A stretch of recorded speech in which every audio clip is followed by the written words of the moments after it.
Assalamualaikum warahmatullahi wabarakatuh. Saudara-saudaraku sekalian, sahabat LTK, Lembaga Dakwah Komunitas.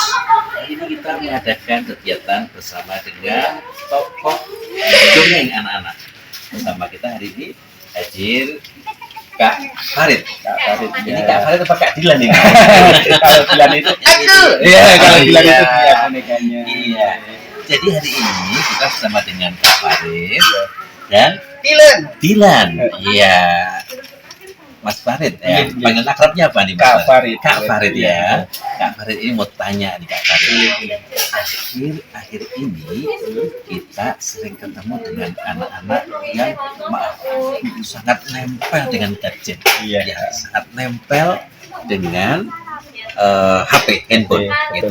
Nah, ini kiat-kiatnya gimana nih Kak Farid mendidik anak yang sekiranya sekarang ini saingan besarnya justru dalam genggaman ini Kak Farid? Iya.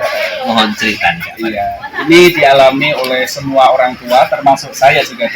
Jadi menurut saya agar kita tidak kalah sama HP, kita harus bisa menyaingi HP tersebut. Bagaimana caranya?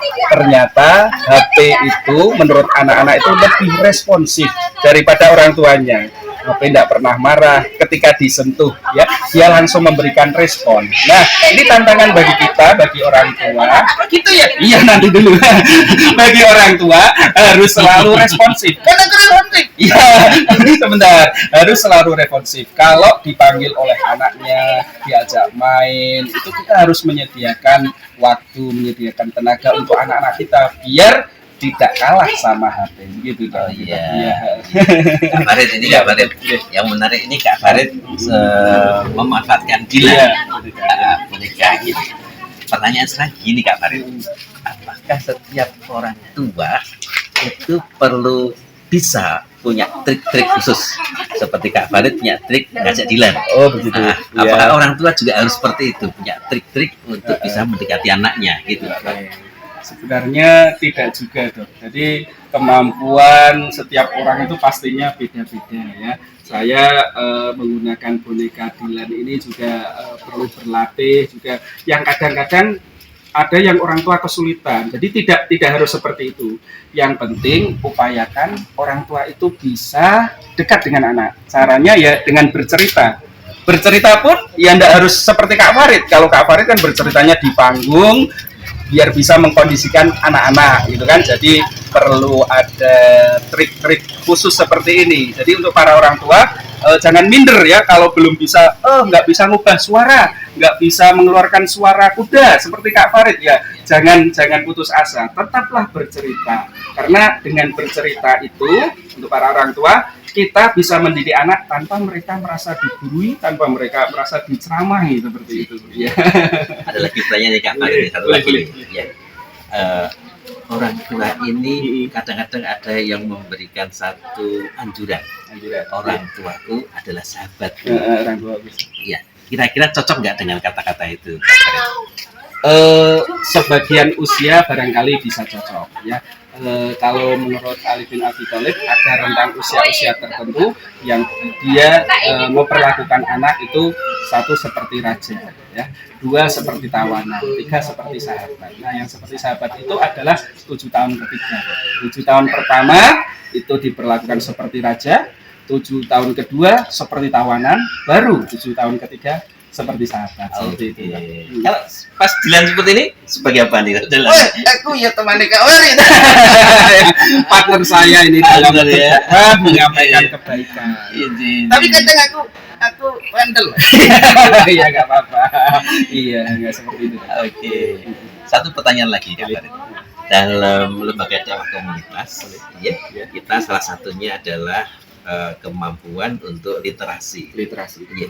Kita mencoba menjadikan buku, menjadikan satu kesempatan untuk meluaskan wawasan, yaitu dengan bersahabat dengan buku. Gitu.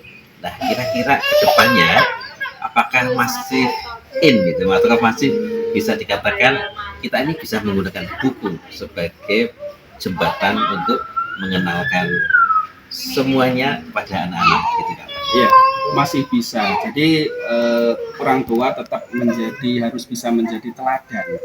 Ketika orang tua mau anaknya rajin membaca buku, itu orang tua harus memulai dulu ya, harus rajin pula membaca buku. Untuk anak-anak mungkin bisa dibacakan dulu ya, dengan diceritakan, diperlihatkan gambar-gambarnya dulu. Barangkali di buku itu ada beberapa misalkan gambar hewan, diminta menghitung, diminta menyebutkan warnanya. Itu bagian dari orang tua mengenalkan buku bagi anak-anak. Dan buku ini bisa menjadi sumber referensi yang luar biasa ya. Jadi banyak penerbit yang kali ini dengan kreativitasnya bisa mengemas buku dengan cover yang bagus, isinya pun tak kalah bagusnya. Itu bisa dijadikan orang tua untuk mengajak anak-anak senang kepada buku. Alhamdulillah. Setidaknya semuanya, sore hari ini adalah sore yang benar-benar cerah, menyenangkan, dan luar biasanya di suasana menyenangkan kali ini kita juga bersama dengan Kak Farid. Kak Farid ini seorang pendongeng ya, atau seorang saya juru kisah. Ya, seorang juru kisah. Ini harus kita upayakan, kita latih, kita mencoba untuk bisa juga sedekat apapun antara orang tua dengan anak-anak, orang tua dengan masyarakat. Banyak cara dengan cara menebar kisah, mengambil ibroh, mengambil kemanfaatan, sehingga kita bisa mengambil intisari dari kenapa ibroh itu diberikan oleh Allah Subhanahu wa taala. Saudaraku, LDK hari ini bersama dengan Rumah Quran As-Sakinah, kemudian mencoba dengan lazismu ya, kemudian dan Qalbus Salim ya, dengan Qalbus Salim, alhamdulillah bekerja sama bahu membahu. Ikatan kerjasama ini insya Allah akan terus dibangun, sehingga bukannya kita kemudian bekerja sendiri, bukan, tetapi kita akan membentuk bekerja bersama, saling menguatkan. Kita jumpa di edisi berikutnya ya. Begitu Dilan? Siap ya Dilan ya? Dilan bisa? Siap LDK gitu? Siap LDK. Oke. Terima kasih. Sama-sama dong. Assalamualaikum. Waalaikumsalam warahmatullahi wabarakatuh.